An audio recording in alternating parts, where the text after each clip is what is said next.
Well, good evening, everyone, and once again, welcome to the first quarter's capital market review. You know, it's kind of interesting with the year that we had last year. There just hasn't been a lot to talk about with respect to the market this particular year. The market has really not performed quite as well as it did last year, but that doesn't mean that we might not finish the year a whole lot stronger. Every quarter, I tend to come up with some title for this presentation, and I thought it was apropos to call this Fully Valued or Room to Grow. That's kind of the question, isn't it? Is it still safe to put money in the equity markets? What possibly could go wrong from here?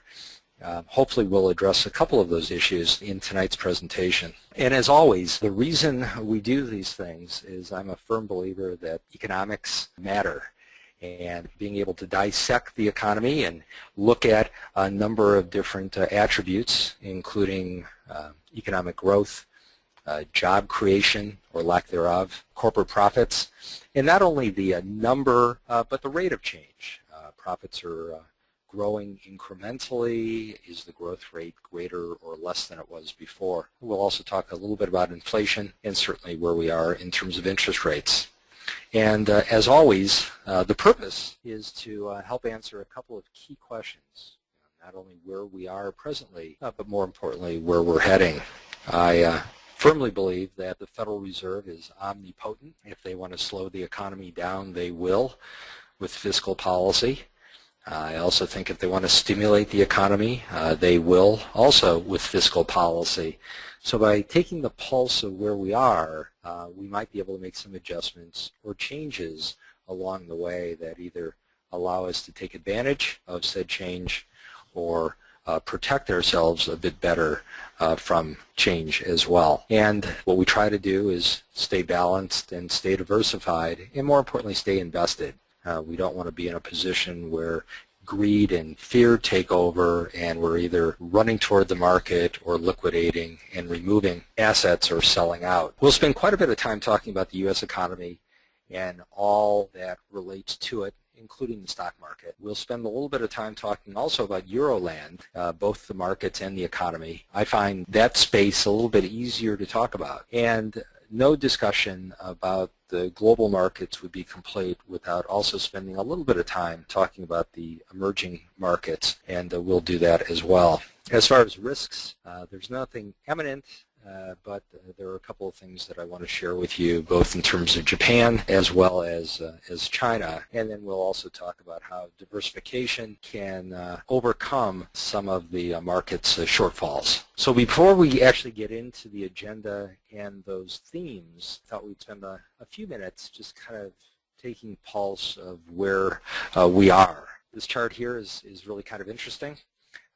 It is truly an amazing roller coaster, and also depending on your view of the market or your perspective of where you are in terms of life, we could look at this chart and actually have two very different takeaways. Obviously, the huge surge leading up to the dot-com bubble burst, the market grew well over 100%, followed by nearly a 50% drop. That drop, by the way, took over 2.5 years to unfold. It then took nearly 5 years to double and get essentially back to where we were in 2000, followed by almost a 60% plunge, and you can see from the chart, much steeper drop, only took about 1.5 years to bottom out, and now amazingly up 177%. PEs today, 15.2 compared to the previous peak of 15.2 compared to the previous peak of 25. So valuations today are not excessive, they certainly are higher than they were a year ago and certainly higher than they were at the bottom in 2009. Now the takeaway is what an amazing recovery we've had, but another takeaway is how important risk management is. This point to this point represented barely a move at all, a very, very slight return, and that was over an 8-year period. And that point to this point represents a fairly small return as well. In fact, if you were to look at 2000 to 2014, the markets increased, I believe, about 21% or so over that 14-year period. That's about a 1.6% per annum return. So risk management is very important, and we'll share a little bit of that tonight in the course of the conversation. Returns by sector this quarter are also low compared to the returns we had last year. Financials were up about 2.5%. Consumer discretionary was actually down for the quarter. Consumer staples up barely 0.5%. Industrials up 0.1%. The concern is the economy was or is slowing down. A lot of that, we believe, is weather related, but all those industries or subsets which are most impacted by economic activity, consumer discretion, for example. When times are tough, you're less willing to replace the washer or dryer or run out and buy a notebook or iPad. Same with industrials. And you can see from a quarterly perspective compared to the annual return in 2012, or 2013 rather, the returns are much weaker. On an annual basis, this is probably an average return this year, or on pace for an average return. Interest rates actually fell a little bit the first quarter of the year. You can see that here at the very end of this chart, a slight downward draft. We think that's, again, because of the weather-related concerns of economic slowdown. Clearly, rates are up quite a bit from May a year ago, and that trend will probably continue. This chart is classic behavioral science. The fact that most investors do the wrong thing at the wrong time. Let me explain what I'm talking about. Let's go back to this chart here. Since the bottom of March of 2009, the market has increased nearly 177%, almost a tripling from the S&P of 667 at 666 intraday to 1872. And all the while, average investors pulled money out of the stock market to go into bonds, which are now losing value. In fact, in 2009, 2010, 11, and 12, billions of dollars came out of equity funds. And it was only last year that we had a positive return in equity funds. A lot of that happened after interest rates started to rise. And then after the big buildup in performance in 2013, year to date, and that would be the first quarter of the year, we've already had $17 billion of new money coming into domestic equity funds. $18 billion for all of last year, almost the same number for the first quarter of this year, and the markets are a little bit less enthusiastic. That relates to mutual funds. This chart here kind of shows the same thing. Money coming out of bonds, money coming into stocks, and this is mutual funds and ETFs. So you kind of see the same thing. The big increase flows happened this past year. We had really a net negative, that is more money going into bonds than stocks over the previous several years. So that gets us caught up to where we are. Let's now focus on the first point to our agenda, which is the U.S. economy. This chart shows that the economy is growing. Total output recovered $1.5 trillion worth of output. We had about $640 billion worth of output lost. Growth is fairly anemic. One would expect at some point we will start to see CapEx spending pick up. If we look at the degree of recovery compared to historic levels of recovery, it's really flat-footed. This recovery is also the fifth longest in history, 58 months in length, but it's been a very slow and very long expansion. That may be favorable from the standpoint that because it's been such an anemic recovery, that recovery may continue for a while longer, which would probably relate to higher stock price over time. How does this recovery relate to where we are presently with respect to the market?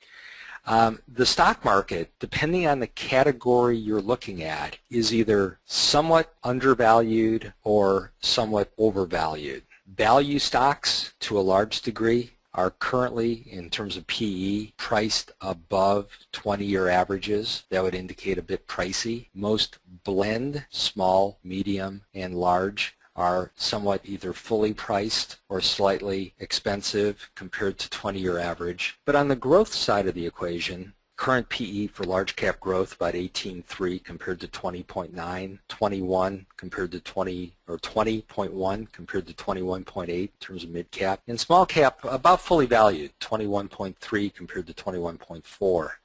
So in the area of large cap growth, hasn't quite performed as well as large cap value or some of the smaller cousins. So there is still some pocket of valuation that is worthy of noting. As far as earnings per share growth, it's been moderate, and this moderate growth really hasn't spurned inflation. It's kept inflation really very moderate and somewhat off the radar screen. Rate of change is slowing up a bit. Earnings numbers are still incremental, but the interesting thing is the earnings are really pretty pure. We were able to generate S&P earnings without a big increase in leverage. In fact, total corporate leverage is down significantly. Becomes problematic when leverage is high. Companies are borrowing to kind of goose their earnings and revenue numbers. That's not the case here. So that's also somewhat encouraging. If we look at valuations, stocks are in general no longer undervalued, but in some aspects, large cap growth being one, they're not expensive. Currently, market PE 15.2, certainly higher than it was a year ago, but it's somewhat still less than its 15-year average. Price to book about average, price to cash flow about average. If we look at earnings relative to bond yield, they're still less than expensive, somewhat undervalued. If you take the reciprocal of the PE, that would be S&P 500 earnings yield, it's still higher than average yield on a long-term investment grade bond ranked by Moody's. That would indicate there's still some value left. It also indicates that the S&P, or rather that the Federal Reserve, is still suppressing long and short-term interest rates. There's an abundance of cash floating around.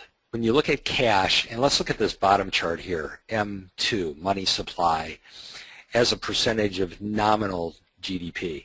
Now, with money supply, the issue with money is it's not stagnant, and money has to be used in the economy, and it turns over. A dollar bill changes hands multiple times.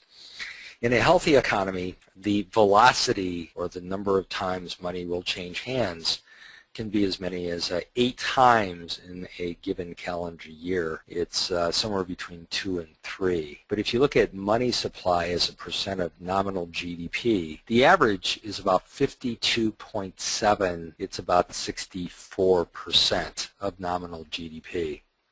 So when you consider that, and you look at that difference of 12%, that equates to something like $1.9 trillion of excess cash sitting around. At some point, it's got to go somewhere. And it sure doesn't look like it's going into bonds anytime soon. And it doesn't look like the Federal Reserve is going to raise rates significantly anytime soon. In fact, if you go back to the interest rate slide, you'll see, nominal yields 2.7, real rate 1.6. Rates could go up quite a bit, and it would still make bond yields somewhat unattractive.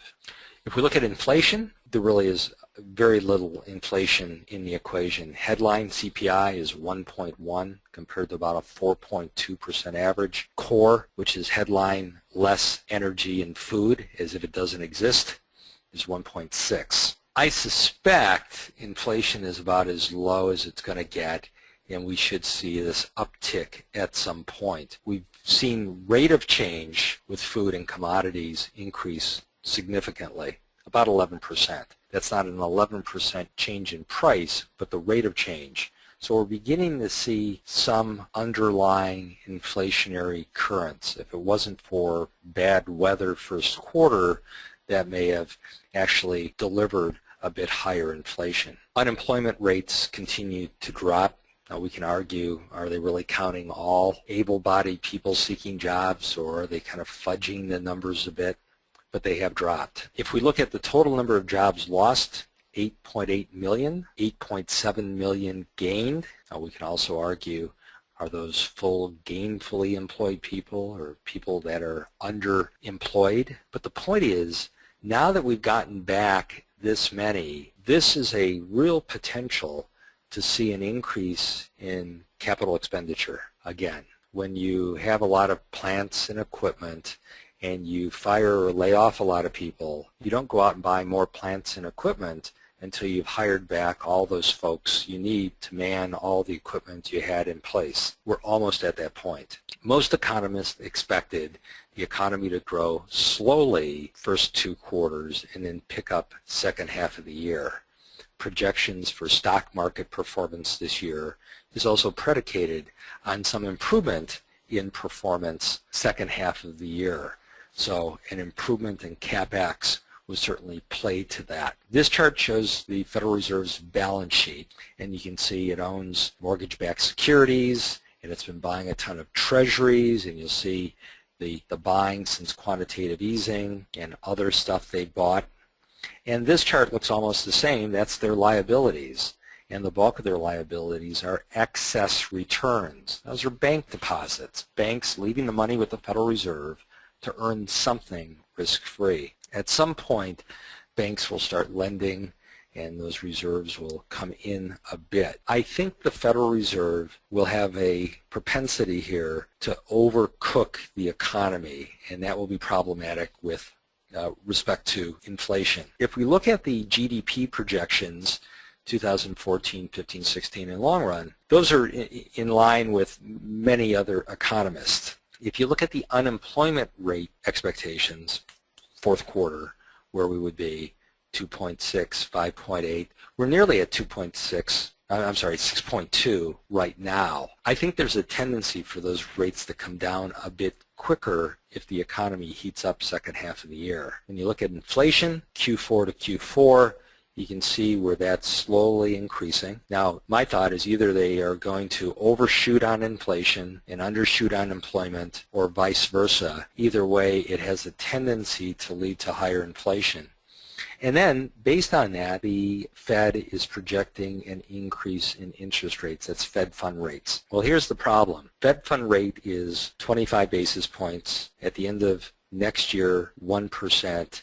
At the end of 2016, 2.25, and their long-term target is 4. Based on their own projections, they're at target in 2016 with unemployment. They're nearly at target 2016 with inflation, yet their Fed funds rate is substantially below their target. That's leaving the foot on the gas pedal a bit too long, and as a result, that could lead to a bit higher inflation. Let's talk about interest rates.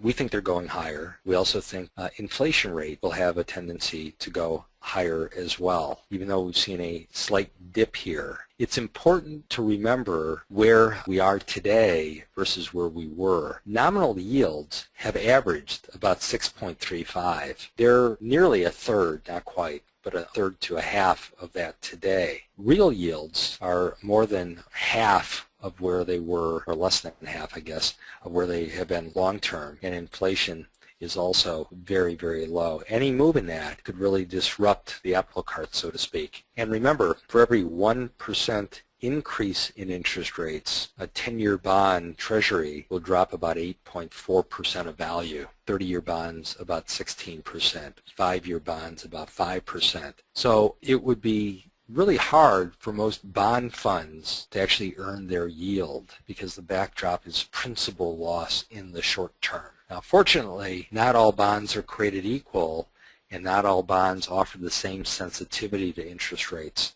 But the backdrop is generally for interest rates to rise and for bonds to be a bit more problematic. One solution to that is to look a bit globally with respect to the U.S. market. It's kind of interesting because the U.S. 20 years ago, 25 years ago, represented 60% of the global bond market. Today, 37.3%. So by just looking and focusing domestically, we're missing an awful lot of the world's action. When you look at yields, and you look at emerging market debt versus U.S., you can see better yield and recent returns this quarter compared to previous years Euro did well last year. I had a positive return on bonds compared to the U.S., which actually lost about 2% value. So international bonds make some sense. In our multiple asset, globally diversified portfolios, we do run a sleeve of international bonds. This is a good segue to Euroland. And again, for the same reason as the global fixed income marketplace, the equity market, U.S. represents only about 49% of global equity. And when you look at returns, U.S. versus international, that's Europe, Asia, Far East versus Europe ex-UK, returns were reasonably comparable. Germany as a country performed every bit as well as the U.S. did. The markets have become less correlated, and that's important because that's a risk-reducing mechanism. We like Europe right now for this reason. Europe is really beginning to perform. When you look at the PMI numbers, which indicate manufacturing activity, all systems are go. Every single country, with the exception of Greece, is showing green, meaning positive growth. In fact, Greece is at 49.7. A number of 50 or more indicates positive growth. 50 or less represents a contraction. They're very, very close to turning positive. Another reason we like Europe is, unlike the U.S. market, which enjoyed a 49 and a 57% drop, but 177% recovery and is trading at 15.2 times earnings. Europe, which suffered the same 57% drop, is only up about half that of the U.S., about 83%, and is trading at about a 13.8 PE. So there's better valuation there. Another reason that Europe looks somewhat attractive is there's less government fiscal drag. When you look at Eurozone in general and look at the amount of fiscal drag they've experienced the last 3 years, that would be austerity programs, higher taxes, etc. It's expected 2013 through 16, in every single case, the expectation is that you'll see less drag. The exception is Italy. That will translate into greater GDP growth. And the other thing is, if you look at the performance of the stock market, U.S., all the while unemployment has been improving. Unemployment peaked in 2009. Today, unemployment is 6-ish%, down from 10-ish, and the market's up 177%. Europe still has a ways to go. They're at 12.2% unemployment. They are effectively where we were several years ago. And with respect to the market, it has everything to do with the second derivative, rate of change. If this starts to come down, and it's coming down quicker than expected, the market will improve and improve better. When you look at PEs, U.S. versus Eurozone, PEs are 25% cheaper. The expectation is we will probably regress toward a mean, in which case Europe PEs kind of come up, which improves performance. And when you look at forward-looking PEs from a lot of the developed countries, in many cases they're quite a bit less than where we are today, with higher dividend yields. What we just spoke about was developed markets. As far as emerging markets, a couple of interesting things, and this is what drives economic growth. What drives economic growth is the growth of the population. That's either organically through births or externally through people coming into the country, immigration. It also has to do with capital investing, and it also has to do with government spending. And when you look at the number of young workers versus old workers in many of these emerging markets compared to developed nations, we have a relatively young workforce, meaning the number of people old, defined as over 65, versus young, defined as less than 50, is less than most, or if not all, of our other developed neighbors. It's very low in the developing countries. This creates a very strong long-term case for emerging markets. And if you look at the markets price to book, they also are undervalued, so long-term valuations are relatively underpriced or attractive. Let's talk about risks and the diversification. Obviously, the market is a bit high. I don't believe the market is excessively expensive. If the economy does grow second half of the year, that can lend to an acceleration in corporate profits, which would then actually drive down PEs and make the market look a little bit less expensive. On the global scene, Japan is kind of interesting. Japan has dropped interest rates significantly. As the yen and the Nikkei now are both falling a little bit, and what we're expecting is Japan's fiscal balance, that is to say government intervention, becomes a bit less. So the real issue here is, will corporations take up the slack? Will corporations effectively pay their workers more? And will workers spend more? Because Japanese generally are big savers. And will that spur economic activity? Because the government can't shoulder all the growth all the time. They've inflated their balance sheet. They've dropped interest rates. The expectation is their fiscal responsibility will drop. If not, they could fall into another recession. And with interest rates as low as they are, it's also going to be kind of difficult to drop rates any further to spur additional growth. The Chinese problem is a little bit different. It's more of a credit issue. There's been a huge spike in the amount of credit in China, and a huge gap now between credit and actual real GDP. While it looks like these rates have come down, there's still a huge spread here. And in fact, you're looking at debt levels 20+% higher than GDP. This is year-over-year change in debt. So the real issue here is, how do you deflate this credit bubble without bursting the balloon? Unfortunately, in a lot of cases, the balloon does burst, which would cause devaluation in real estate and other issues. At this point, it hasn't been an issue.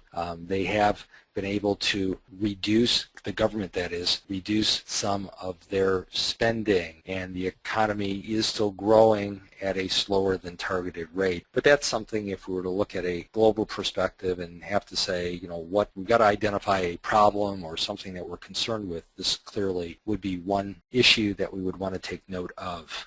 Diversification really helps. This quarter in particular, last year it was all about equities. Everything other than equities did nothing but to hurt or drive down overall performance. But if we look at performance for the first quarter, S&P about 1.8, that's all stock all the time. Bonds were up about 1.8 as well. Real estate, commodities, which really did not perform well last year, commodities were negative. Real estate barely earned 2%. We're up 8 and 7 respectively. So a more balanced mix actually outperformed the S&P and did it with a lot less volatility. And that's why a global, diversified, multi-asset approach is the best approach for growth. We expect more of the same. We certainly think this year we'll see far more volatility than we did last year. At this point, we think the bull market is still intact, although we'll certainly see some speed bumps. So I'd like to open up to questions. I'd also like to remind you that if you know of anybody who might like to sit down with us and kind of look at a second opinion of what they're doing, please send their names our way. We would love the opportunity. If I'm reminding you of things, I'd like to remind you that we're entering the market seasonality period. And what I mean by that is, if you look at the best 6 months of the year, that usually starts in November and runs through April 30th. That's the last 2 months of the year, followed by the first 4 months. You usually have a Santa Claus rally, and then first quarter of the year, you have a lot of pension contributions, money flowing into the market, etc. Conversely, the worst trading month for the market is usually October, and usually during the summer there is some kind of a pause or pullback. Doesn't happen every year, didn't happen last year, but it happens far too often not to take note. And the 6-month period that's probably the worst for the market is May through October. So we look at doing a little bit of rebalancing in early May, and we also do a bigger rebalance in the fall. One other thing I'd like to remind you is we're a bit overdue for somewhat of a pullback. Again, I'm not calling it a correction. I'm not saying the party's over, but I am saying that we've gone now 2.5 years since we've had a 10% pullback. That was early 2012. And we usually see a pullback of 10% or more on average on a yearly basis. This chart goes back to 1980. It represents the last 34 years. The average pullback for the S&P 500 any given calendar year, called an inter-year drop, is 14.4%. And we haven't seen anything quite like that yet. So to see a 10 or 12% pullback and then a recovery from there certainly would not be out of the question. By the way, a 14% pullback, there's absolutely no correlation with it and what happens at the end of the year. Markets can be up significantly, down, or flat. A 14% pullback sometime during the year doesn't mean that we're going to wind up with a bad year, but I just wanted to remind you that it would not be a surprise if we had something like that along the way. With that in mind, I'd like to share with you all of our disclosures about definitions, risks, and whatnot. And I'd like to thank you, and I'd like to share the questions and see if I can come up with some answers here.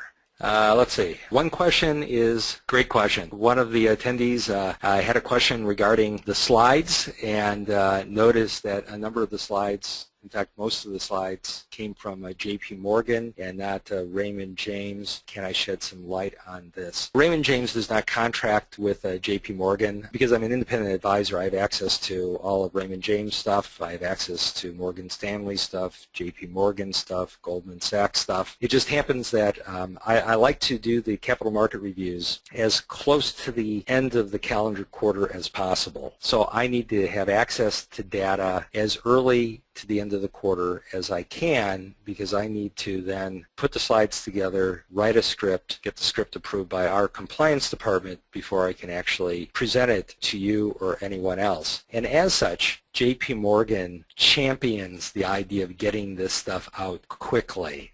They usually will have the slides updated for the end of the quarter and will deliver them to me within 2 or 3 days max at the end of the quarter. That gives me ample time to get this out and get this out to you on a timely basis. Raymond James also puts a data deck together. Theirs comes out a bit later, and that would mean that I'd be pushing this capital market review out till May or beyond. Any thoughts on the recall issues with respect to General Motors? Obviously, it's hurt the stock price somewhat. That's short term. Some of that can also be just generally the weakness here, or malaise with respect to the market. I think the real issue is, does this become a criminal case, and will they be able to penetrate the veil of bankruptcy? At this point, because there is a recall, it will limit some of their liability, but this could be a sizable suit. Would it jeopardize GM's survival or weaken the balance sheet to a point in time where they would not be able to deliver product or spend money on engineering? Not at this point. I don't believe that to be the case. Another question concerns savings bonds, and should they be cashed to pay for college expenses? There is a tax savings if you cash EE savings bonds for education purposes. Savings bonds are not a bad place for liquid cash. They're relatively liquid. I mean, they're not as easy as writing a check, but you can convert the cash very quickly, and the rate is actually quite a bit better than savings. Now, it's all relative, because savings is 1/4% or so the EE savings bonds certainly enjoy a better yield than that. I would certainly look at cashing in EE savings bonds to cover some of the cost of college expense. One of the problems with savings bonds as a college savings vehicle is, unfortunately, the inflation rate with respect to college education has been increasing at about 7% a year, and unfortunately EE savings bonds haven't enjoyed the same growth rate or yield rate. I think that's it with respect to questions. If there's anything else, please give us a shout or email us. Once again, thanks so much for your time. Take care. Good evening.